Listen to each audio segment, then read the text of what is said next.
আমি অনামিকা সাহা আবার নিয়ে চলে এসেছি নতুন একটি সিনারির ছবি। চলো শুরু করা যাক।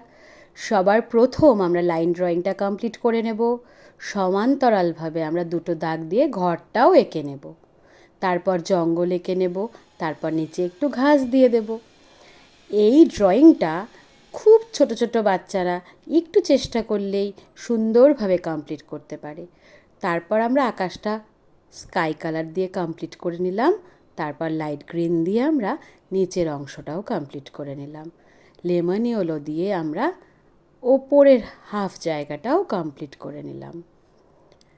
এখনও যদি কেউ লাইক করে না থাকো, শেয়ার করে না থাকো, তাহলে খুব ঝটপট করে দাও।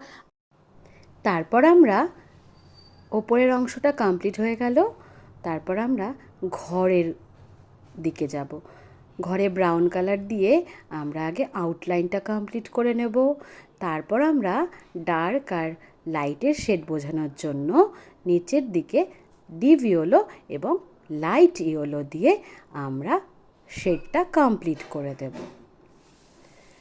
তারপর আমরা রঙটাকে একটু মিলিয়ে দেব। ঘরের ভেতরে একটু ডিপ ব্লু কালার দিয়ে আমরা ওভার ডিটেলিংটা কমপ্লিট করব। সবাই অনেক আঁকায় থেকো, অনেক আঁকায় সমৃদ্ধ হয়েও।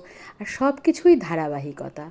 প্রতিদিন একটা কাজ করতে করতে অভ্যাসে পরিণত হয়, আর সেটা খুব সুন্দর হয়ে ওঠে ধীরে ধীরে। তাহলে প্রতিদিন আঁকতে হবে, অনেক ছবি আঁকতে হবে। তারপর আমরা ঘরের নিচের অংশটা এবং দরজার অংশটাও কমপ্লিট করে নিলাম। নিচের দিকে আমরা একটু ঘাসের জায়গাটাও কমপ্লিট করে নিলাম ডিপ গ্রিন দিয়ে।